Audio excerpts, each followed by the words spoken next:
बात करते हैं ह्यूमन रिसोर्स स्ट्रेटेजी की, that is developing N HRM straight. अच्छा, ये वैसे ऐसा है नहीं।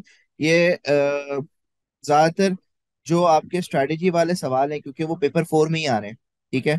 और इसका एग्जामिनर का मेन ये था कि पेपर 3 को डिवाइड कर दिया उसने दो हिस्सों में, और पेपर 4 को वो बिजनेस स्ट्रेटेजी पे लेके चला गया, जो स्ट्रेटेजिक पहले यूनिट होता था और उसके सवाल आते थे। तो पेपर 4 कंप्लीटली स्ट्रेटेजी पे चला गया, सही है। हाउएवर सारी नॉलेज टेस्ट होगी, सही है। ऐसा नहीं हो सकता कि आपके सिर्फ वो टॉपिक्स जो एएस पेपर 3 में पूछे गए वो पेपर 4 में नहीं पूछे जाएंगे, ऐसा नहीं हो सकता, ठीक है। तो पेपर 4 जो आपका है वो बेसिकली आपका, ये उसमें अंदर आपको दिखाना है कि आपको जो है वो जितना भी आपने बिजनेस पढ़ा है एएस में, और जितना भी बिजनेस A2 में पढ़ा है, उसके बाद जो है वो अब आपकी कितनी नॉलेज है। बेसिकली उसमें अब वो आपसे एडवाइसेस मांगता है, आपसे बोलता है रेकमेंड करो नई स्ट्रैटेजी, नई एडवाइस। तो उसको भी हम डिस्कस करेंगे, सही है, कि किस तरीके से हम लोग उसके आंसर्स लिखेंगे। और पेपर 2 में तो 8 और 12 मार्क्स वाले ही सवाल है, जो हम लोग ने ऑलरेडी एएस में डिस्कस कर चुके हैं, 8 मार्क्स और 12 मार्क्स। और वो भी हम लोग जो है वो अभी सॉल्व करेंगे, तो उसमें आइडिया हो जाएगा। खैर, तो chapter 16, that is human resource management strategy. So developing an HRM strategy is one of the most important roles of an HR director और मैनेजर। तो स्ट्रैटेजी क्या होती है? बेसिकली हमने एएस पे पढ़ा था कि एचआर के ऑब्जेक्टिव्स क्या होते हैं। सही, एचआर के ऑब्जेक्टिव्स क्या होते हैं? वर्कर्स को मैनेज करना, वर्कफोर्स प्लानिंग करना, रिक्रूटमेंट ट्रेनिंग करना। बेसिकली हमने उसके फंक्शंस के बारे में बात करी थी। और हमने ये भी देखा था कि एचआर का काम होता है वर्कर्स को मोटिवेट करना, वर्कर्स को पे डिसाइड करना कि वर्कर्स की पे वगैरह क्या होगी। ये सारी चीजें हमने एएस में जो है वो डिस्कस करी थी। अब A2 के अंदर हम लोग बेसिकली एचआर डायरेक्टर या मैनेजर जो जितने भी ये ऑब्जेक्टिव रखता है अपने, सही है, उसको अचीव करने के लिए वो एक स्ट्रैटेजी बनाता है। तो स्ट्रैटेजी होती क्या है? फर्स्ट ऑफ ऑल, स्ट्रैटेजी होती है बेसिकली आप कैसे अपने ऑब्जेक्टिव्स को अचीव करोगे, तो उस प्लान ऑफ एक्शन को हम स्ट्रैटेजी कहते हैं। और स्ट्रैटेजी जो है वो हमारा हर डिपार्टमेंट बना रहा होता है, सही है। Whether it is your marketing department, whether it is your operations department, whether it is your finance department, मतलब हर डिपार्टमेंट आपका स्ट्रैटेजी क्रिएट कर रहा होता है। और वो स्ट्रैटेजी क्यों क्रिएट करता है? क्योंकि मैनेजर्स का यही काम होता है कि स्ट्रैटेजी बनाओ और ऑब्जेक्टिव्स को अचीव करो, ठीक है। और resources need to be plan for All resources need to be planned for finance, materials, business accommodation, and employees. Without a long-term plan of human resource, a business will almost certainly have the wrong number of employees. अगर अगर planning नहीं होगी, अगर strategy नहीं create होगी, तो मसला क्या आएगा? सही है, बिजनेस के पास अप्रोप्रिएट वर्कफोर्स प्लानिंग नहीं होगी, तो inappropriate skills of and number of employees, सही है, unsuitable payment methods, inappropriate employment contracts, poor employee performance and poor application of IT, and which will lead to HR issues, ठीक है। अब जैसे for example आपकी आईटी है, सही है, बायोमेट्रिक होता है, लेकिन वो बायोमेट्रिक जो है वो सही तरीके से चलता नहीं है, तो उसकी वजह से एचआर इशू क्या होगा कि जिस दिन एम्प्लॉय आया है उसकी एब्सेंट मार्क हो रही है, एम्प्लॉय की तनख्वाह कट रही है, एम्प्लॉय की हटेगी इस बात पे, ठीक है। तो ये आपका जो है वो मसले आ सकते हैं। अब बेसिकली जो एचआर मैनेजर होता है, सही है, वो दो अप्रोचेस से काम लेता है, ठीक है। वर्कर्स को मैनेज करने के लिए दो अप्रोचेस का इस्तेमाल होता है, एक होता है हार्ड अप्रोच और एक होता है सॉफ्ट अप्रोच। हार्ड एचआरएम भी हम इसको कहते हैं, सॉफ्ट एचआरएम भी कहते हैं। हार्ड अप्रोच में वो बेसिकली उसका मेन एम होता है कि हमें कॉस्ट कटिंग करनी है और हमें वर्कर का ख्याल नहीं रखना। तो वर्कर एक तकरीबन एक रिसोर्स की तरह समझा जाता है, जैसे रॉ मटेरियल है ना। रॉ मटेरियल से आप पूछते थोड़ी हो कि हाँ भाई जाओगे मशीन के अंदर या नहीं जाओगे, आप डाल देते हो मशीन में रॉ मटेरियल को बगैर पूछे, सही है। इसी तरह इक्विपमेंट को आप पूछते थोड़ी हो यार, हाँ हाँ, अब आप चल सकते हो, आपको ऑन कर दूं, नहीं पूछते। सिंपली मशीन को जब चाहिए ऑन करा। इसी तरह लेबर है, लेबर से पूछा नहीं जाएगा कुछ भी। लेबर से काम करवाओ कि लेबर करती है काम, ठीक है, नहीं करती है निकाल दो, सही है। लेबर की ट्रेनिंग नहीं होगी, सही है, होगी अगर बहुत मिनिमम होगी, सही है। मतलब लेबर को जितना चीपली रख सकते हो ना उतना रखो। जैसे रॉ मटेरियल आप चीप खरीदना चाहते हो, जैसे आप इक्विपमेंट चीप खरीदना चाहते हो, उसी तरह एम्प्लॉयज को भी आप चीप, मतलब कम पैसे दो और ज्यादा से ज्यादा काम कराओ। सॉफ्ट एचआरएम कंप्लीटली डिफरेंट होता है। सॉफ्ट एचआरएम में आप देखते हो कि जो भी एम्प्लॉयज होते हैं उनका ख्याल रखा जाता है, उनको पर्क्स बेनिफिट्स वगैरह ये सारी चीजें दी जाती हैं, अच्छी तनख्वाहें होती हैं, सही है, और ट्रेनिंग वगैरह भी दी होती है। काफी ज्यादा। ठीक है, तो ये बेसिकली हार्ड और सॉफ्ट का फर्क है। सही है। अब बेसिकली आप एक बंदा था शैम रॉक। सही है। और उसने जो है वो बेसिकली शैम रॉक ऑर्गेनाइजेशन बनाया था। सही है। और शैम रॉक ऑर्गेनाइजेशन के अंदर बेसिकली उसने ये डिस्कस करा था। एक मिनट, थोड़ा सा आप लोग को एक डिफरेंस बताता हूँ कि भाई आपके दो तरीके के वर्कर्स होते हैं। सही है। एक होते हैं पेरिफेरल वर्कर्स, यहाँ पे है ना पेरिफेरल वर्कर्स लिखा हुआ है। तो ये लोग कौन होते हैं? ये वर्कर्स वो होते हैं जो आपके पास पार्ट टाइम काम कर रहे हो। सही है।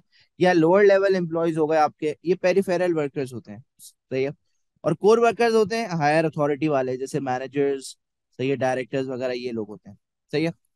तो basically the hard approach might save money on peripheral workers cost in the short term, but it could increase recruitment and induction training cost. तो ये है कि हार्ड एचआरएम से आपके पैसे तो बच जाते हैं, आपका पैसा बच जाएगा, कॉस्ट सेव हो जाएगी, लेकिन मसले क्या आएंगे? सबसे पहले तो कि आपकी रिक्रूटमेंट एंड ट्रेनिंग कॉस्ट बढ़ जाएगी, फिर डीमोटिवेटेड वर्कफोर्स हो जाएगी, फिर पब्लिसिटी खराब हो जाएगी कि वर्कर्स को निकाला जाता है, उनका ख्याल नहीं रखा जाता। सही है। और आपके जो research findings of Maslow, Herzberg and Mayo, सही है, वो भी आपकी यहाँ पे इग्नोर हो जाएगी कि बेसिकली जॉब सिक्योरिटी और एसटीएम और जॉब एनरिचमेंट देनी चाहिए वर्कर्स को। तो यहाँ पे वो चीज भी आपकी फॉलो नहीं हो रही होती। तो हार्ड एचआरएम में एक ऐसी अप्रोच है जो आपके वर्कर्स को हमेशा नाराज करेगी। ठीक है। फिर चलते हैं, moving on to different types of employment contracts की डिस्कशन करते हैं। और आपके मेनली जो है वो एक फुल टाइम कॉन्ट्रैक्ट होता है और एक पार्ट टाइम कॉन्ट्रैक्ट होता है। सही है। फुल टाइम को हम जो है वो परमानेंट भी कहते हैं। सही है। कि आपका एम्प्लॉय ज्यादातर परमानेंट जो होते हैं उनको फुल टाइम कॉन्ट्रैक्ट मिलता है। परमानेंट का मतलब ये होता है कि एक साल से ज्यादा का कॉन्ट्रैक्ट हो गया उसका। सही है। और फुल टाइम का मतलब ये होता है कि वर्किंग 8 आवर्स और मोर एवरी वीक। सही है।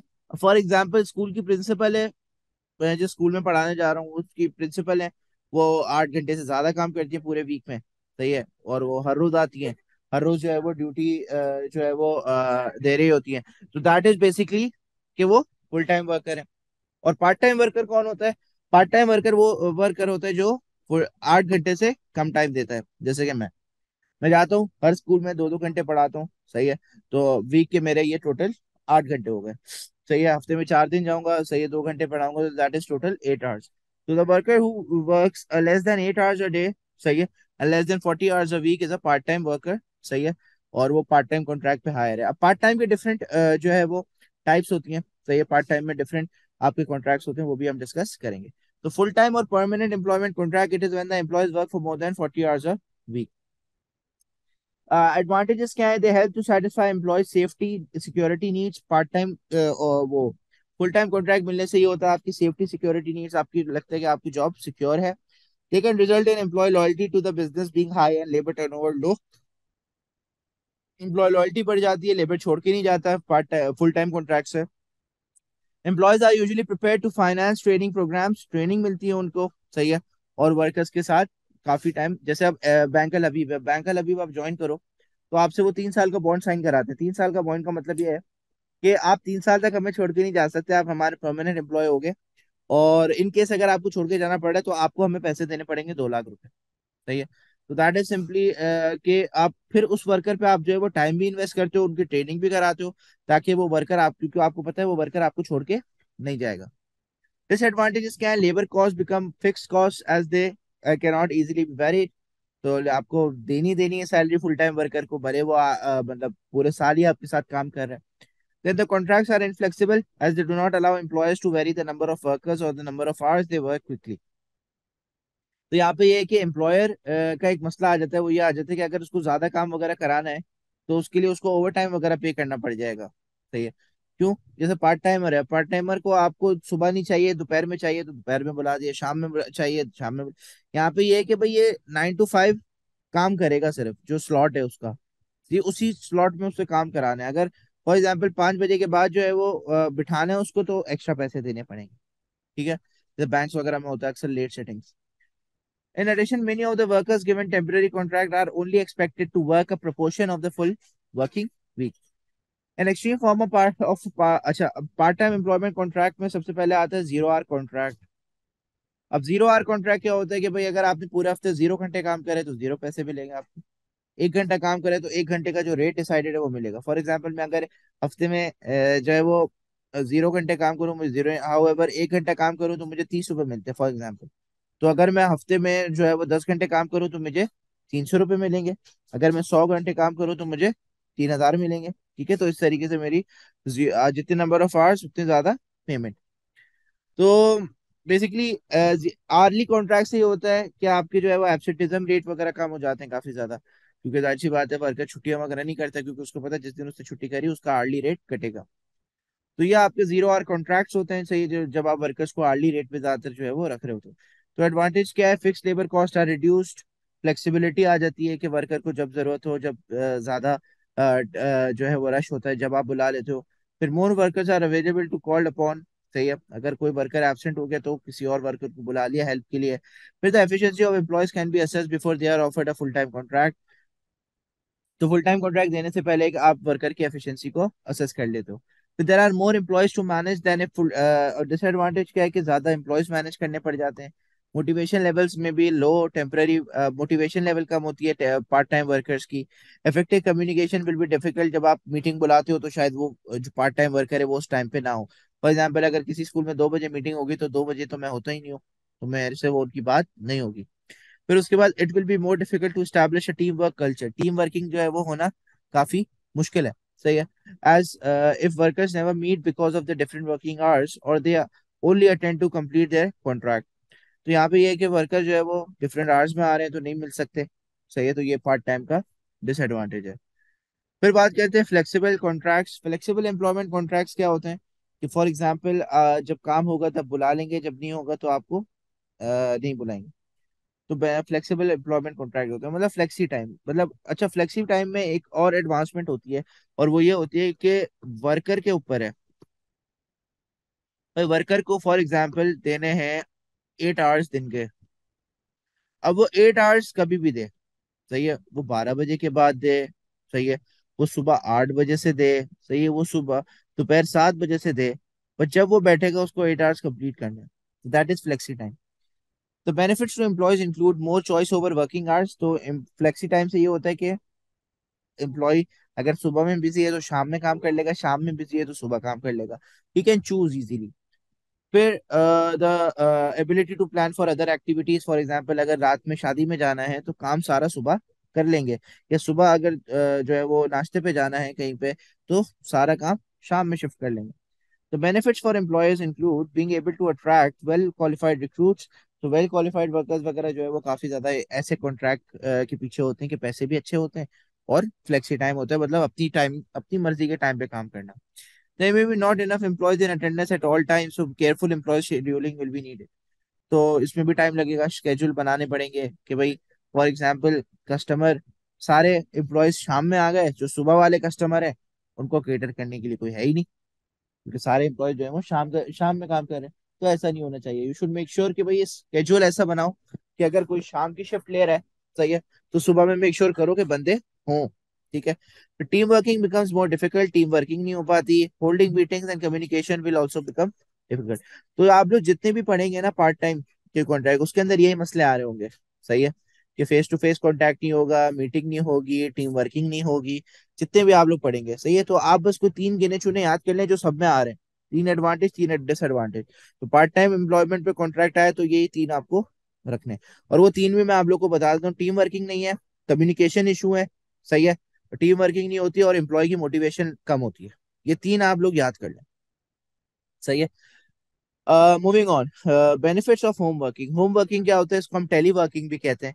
टेली वर्किंग करने मतलब वर्क फ्रॉम होम, अभी रिसेंटली जो कोविड में हुआ था घर से काम करना। तो ये बेसिकली क्या होता है, this suits many employees have who have a long journey to work, जो दूर दराज के ऑफिसेज में काम कर रहे हैं उनका पेट्रोल बचता है। It reduces time wasted in travel, it reduces business cost of accommodating the employees. Business को अकोमोडेट करने के लिए एम्प्लॉयज को उसका केबिन बनाना पड़ेगा, उसको एसी लगा के देना पड़ेगा, उसके लिए लैपटॉप पीसी वगैरह सारी चीजें सेट करनी पड़ेंगी, तो ये सब नहीं करना पड़ेगा। एम्प्लॉयज कैन शेयर डेस्क और work station, sometimes called hot desking. तो ये क्या होता है कि बेसिकली आप जो है वो एडवांटेज ये होता है कि आप जो है वो एक ही टाइम पे, एक ही डेस्क पे, मतलब एक ही पोजीशन पे जो है वो डिफरेंट वर्कर्स को जो है वो बुला सकते हो। तो दैट मेक्स के आपकी जो है वो फायदा हो जाता है ये कि आप एक ही टाइम पे डिफरेंट वर्कर्स को, ज्यादा से ज्यादा वर्कर्स को एक ही काम दे सकते हो। फिर it is easier to recruit good quality employees. सही, गुड क्वालिटी एम्प्लॉयज भी आपके साथ काम करने के लिए तैयार है। तो एडवांटेज में अगर आप देखें तो सारे ही जो पार्ट टाइम उसके हैं वो ये हैं कि वेल क्वालिफाइड वर्कर्स हायर होते हैं। सही है, वेल क्वालिफाइड वर्कर्स को हायर किया जाता है। सही है। और दूसरा ये है कि आपका जो एडवांटेज एक और है वो ये है कि वर्कर मोटिवेटेड होता है घर से काम करने के लिए या फ्लेक्सी टाइम करने के लिए। सही है, और वो ज्यादा जो है वो मोटिवेटेड फील करता है उस कॉन्ट्रैक्ट से रिलेटेड। ठीक है। और आपकी जो बिजनेस की कॉस्ट है वो कम हो जाती है। सही है। ये तीन आपके फायदे हैं मेनली यहाँ पे। फिर लिमिटेशंस क्या है? अगेन यहाँ पे it will be difficult to assess the employee performance working from home. No face to face contact इस फिर employee has less social contact. फिर टीम वर्किंग, तो सोशल नीड्स नहीं होंगी यहाँ पे सेटिस्फाई। जो एम्प्लॉय जिनकी सोशल नीड्स हैं वो सेटिस्फाई नहीं होंगी। Team working becomes more difficult, teams में काम नहीं होगा। ठीक है। फिर उसके बाद बात करते हैं annualised hour contracts. Annualised hour contract is basically कि आप पूरे साल, एनुअलाइज मतलब पूरे साल का, आर कॉन्ट्रैक्ट मतलब पूरे साल का आप घंटों का कॉन्ट्रैक्ट कर लेते हो। फिर पूरे साल में आप मुझे जो है वो 200 घंटे दोगे। सही है, या 300 घंटे दो, मतलब पूरे साल के कॉन्ट्रैक्ट हो जाता है आपको। A period of regular hours or shift forms the core of the arrangement with the remaining time left unallocated used as and when needed. तो यहाँ पे ये है कि आप जब एक ऑर्गेनाइजेशन में एक मैनेजर जो है वो जब अपने वर्कर्स का डिसाइड कर रहा होता है कि कौन क्या क्या काम करेगा, तो जितने फ्लेक्सी टाइम और ये वाले वर्कर्स है ना, उनसे उनके आपके जितने आवर्स निकलते हैं, तो ये जब आप देखते हो कि यार फुल टाइम इतने वर्कर्स हैं, इतने घंटे काम करेंगे और इतने घंटे काम हमें एक्स्ट्रा एडिशनल हेल्प चाहिए, तो 3-4 घंटे के लिए फॉर एग्जाम्पल 4 घंटे के लिए हमें एडिशनल हेल्प चाहिए, तो 4 घंटे के लिए मैं एक फ्लेक्सी टाइम वर्कर हायर करूंगा। तो वो उसको मैं कौन सा कॉन्ट्रैक्ट दूंगा? उसको मैं एनुअलाइज्ड आवर कॉन्ट्रैक्ट दूंगा। एनुअलाइज्ड आवर कॉन्ट्रैक्ट का मतलब है कि उसके पूरे साल के घंटे उससे एक साथ साइन करा लूंगा। Offer employees more flexibility for planning for other activities, more flexible for employers as they can call in workers as when they are needed. Limitations क्या है? Annualized hour contracts के workers may have less freedom. If annual hours are used up before the end of the year, high cost overtime rates might be have to. For example, आपने जो है वो सारे घंटे worker के इस्तेमाल कर लिया, अब अगर कोई एडिशनल घंटा काम कराओगे तो वो उसको ज्यादा पैसे देने पड़ेंगे। फॉर एग्जाम्पल 200 घंटों की बात हुई थी, रेट वगैरह 200 घंटे के हिसाब से डिसाइड हो गया था। अब 202 घंटे लगेंगे तो वहां पे फिर आपको ये देना पड़ेगा। फॉर एग्जाम्पल मैं अगर एक एक्टर अपनी मूवी बना रहा हूँ, एक एक्टर को साइन करता हूँ, मैं एक्टर को बोलूंगा भाई इतने दिन में मूवी खत्म हो जाएगी, आपके दिन के इतने घंटे चाहिए। सही है। अब दिन में अगर मैं कोई चीज एक्सटेंड करता हूँ, सही है, या अगर मेरे पूरी फिल्म नहीं बनी उन घंटों के अंदर, सही है, तो वो एक्टर ज्यादा पैसे मांगेगा। फिर जब वो एक्स्ट्रा एडिशनल जो भी आवर्स उसके लगेंगे वो ज्यादा पैसे मांगेगा। ठीक है। तो ये आपका एनुअलाइज आवर कॉन्ट्रैक्ट होता है। जॉब शेयरिंग, आजकल के दौर में जॉब शेयरिंग काफी ज्यादा हो रही है। कि आप क्या करते हो, आप एक फुल टाइम वर्कर नहीं रखते, आप दो बंदे एक ही जॉब के लिए हायर कर लेते हो। सही है। एक जॉब होती है और उस जॉब के लिए दो बंदे काम कर रहे हैं। सही है। तो जैसे कॉल सेंटर्स में होता है। सही है। कॉल सेंटर्स में सुबह में अलग बंदा जो है वो काम करे। कस्टमर सर्विस सेंटर्स में होता है, सुबह में अलग बंदा है, शाम में अलग बंदा है उसी सीट पे। सही है। जैसे आपका ये टीआरजी जो है, सही है, शारा फैसल पे ये लोग जो कॉल सेंटर्स वगैरह चला रहे होते हैं, तो उसमें यही होता है आपका कि उसमें जॉब शेयरिंग हो रही होती है।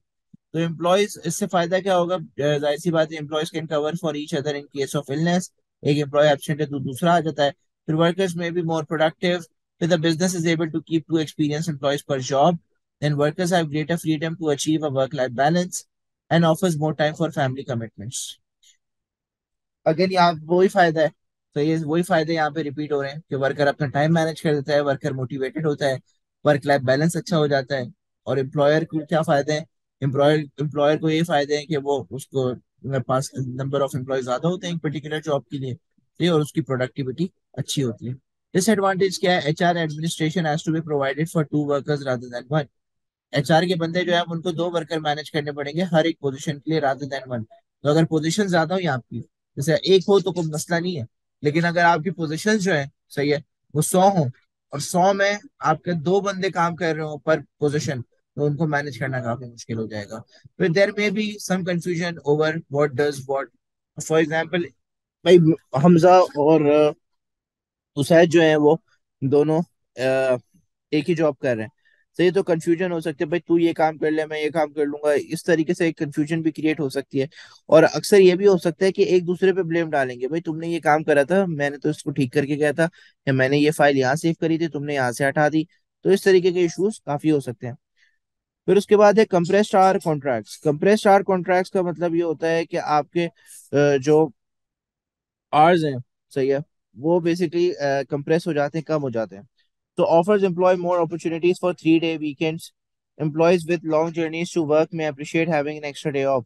तो बेसिकली फॉर एग्जांपल, अगर 5 घंटों में आप मतलब 5 दिन में आपका काम जो है वो हो रहा था ना, वो कंप्रेस होके अब 4 दिन का हो गया, तो एक एडिशनल डे आपको ऑफ मिल जाएगा। ठीक है, तो इस तरीके के कंप्रेस्ड आवर्स कॉन्ट्रैक्ट्स होते हैं, तो मोर और लेस सही है। ये बहुत लंबी कर दी है कॉन्ट्रैक्ट्स में, एम्प्लॉयमेंट कॉन्ट्रैक्ट्स में। और जाहिर सी बात है, क्योंकि आजकल के दौर में काफी डिफरेंट तरीके के कॉन्ट्रैक्ट्स आ रहे हैं। सही है, अब ये शिफ्ट वर्क भी है, एक शिफ्ट में मतलब सुबह अलग शिफ्ट है, शाम में अलग शिफ्ट है। जैसे कोई 24/7 पेट्रोल स्टेशन है, अब 24/7 पेट्रोल स्टेशन में जो है वो सुबह में अलग लोग काम कर रहे होंगे जो पेट्रोल डाल रहे होंगे, और रात भर जो है वो अलग लोग काम कर रहे होंगे।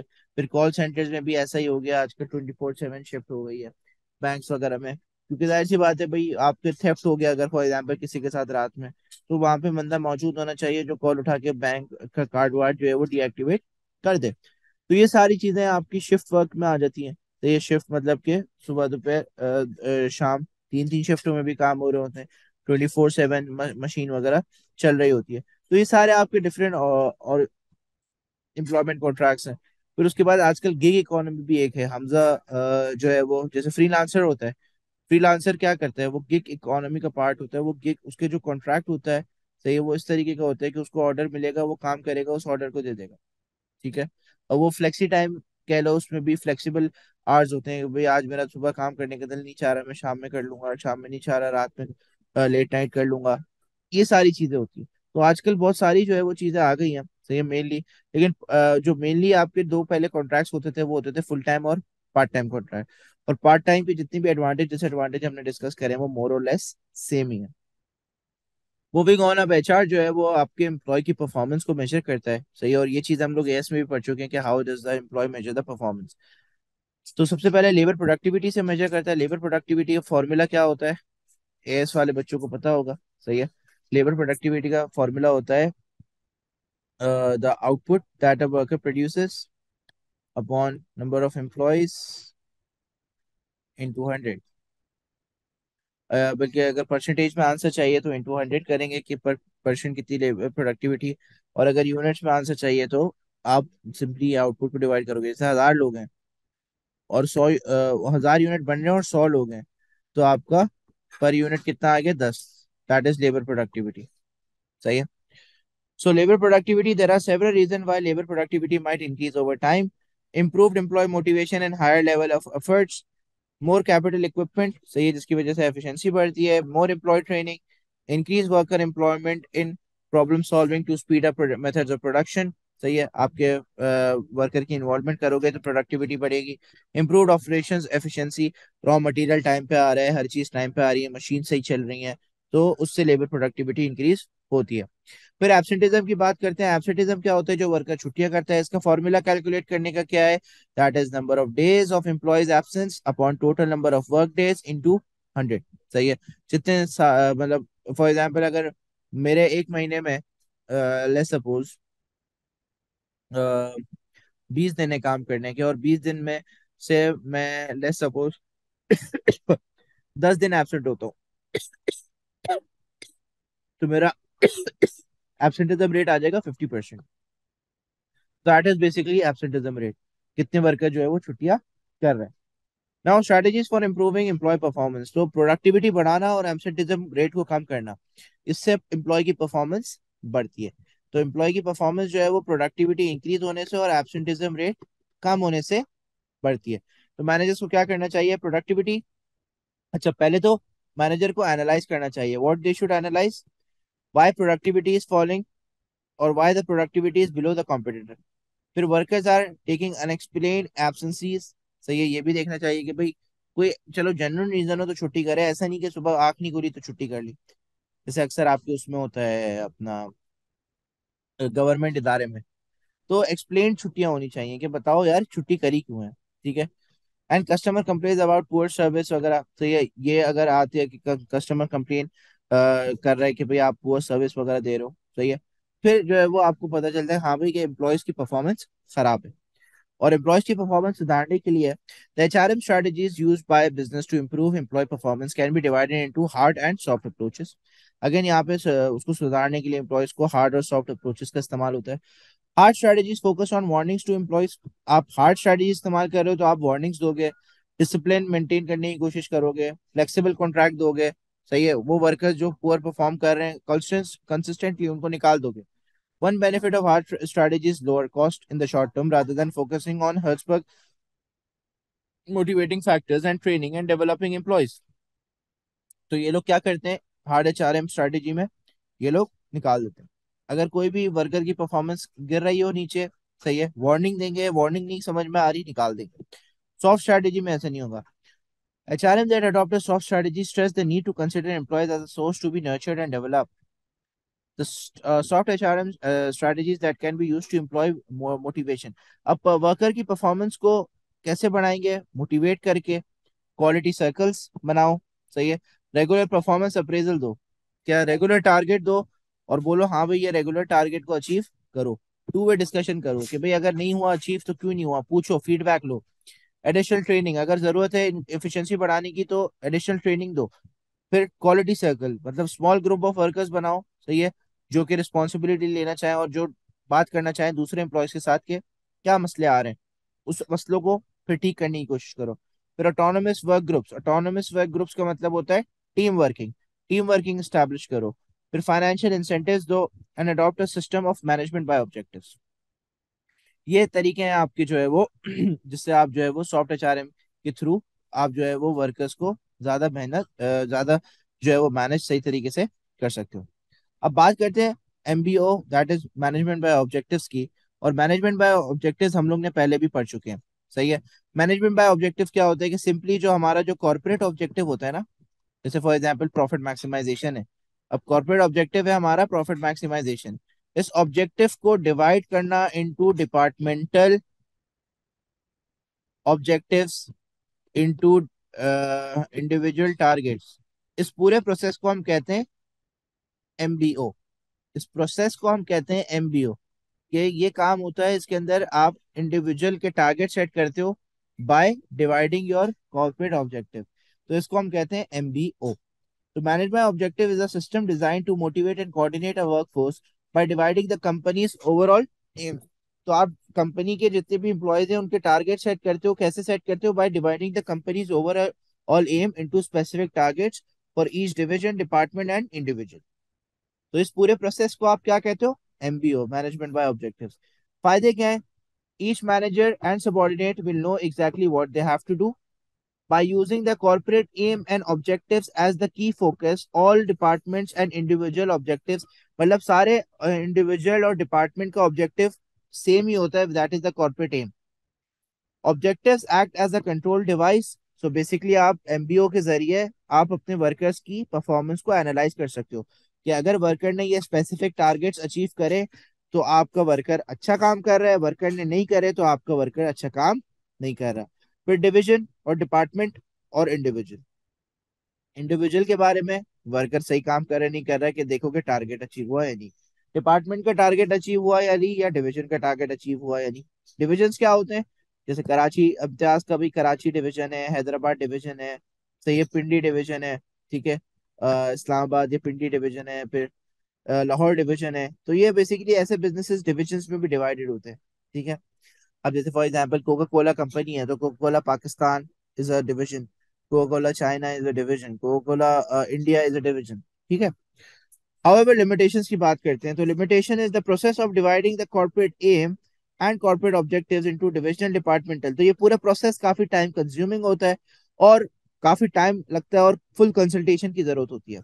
ऑब्जेक्टिव्स कैन अब बिकम आउटडेटेड क्विकली, क्योंकि ये टाइम कंज्यूमिंग प्रोसेस है।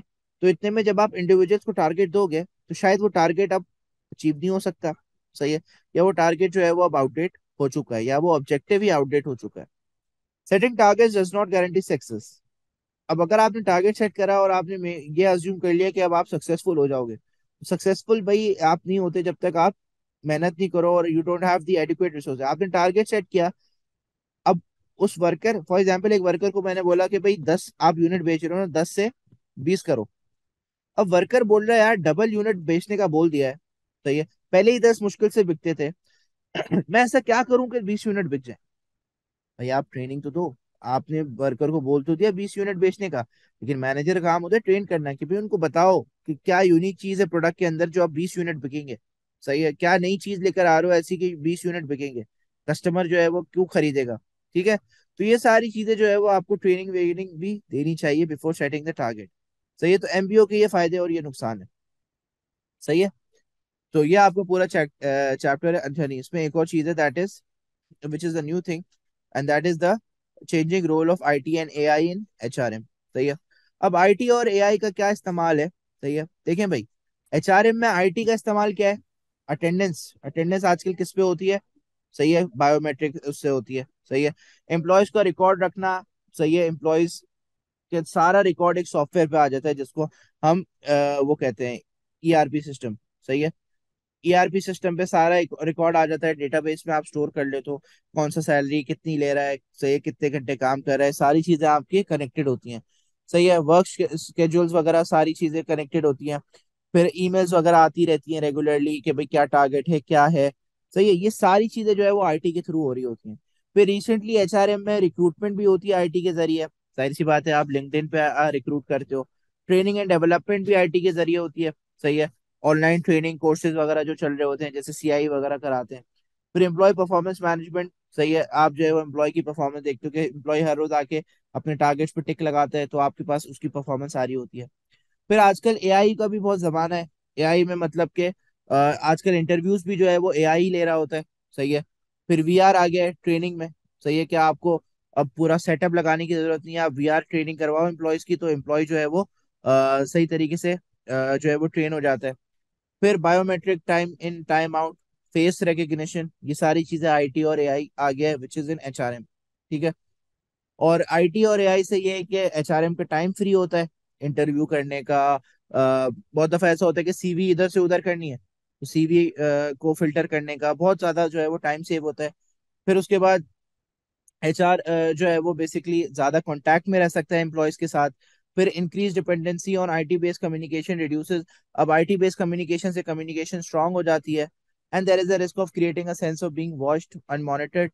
तो लेकिन ये डिसएडवांटेज है कि एम्प्लॉयज हमेशा देख रहे होंगे कि भाई उनको देखा जा रहा है, मॉनिटर किया जा रहा है, तो ये काफी ज्यादा ड्रॉबैक भी हो सकता है। तो ये दो नुकसान है, ये दो फायदे हैं।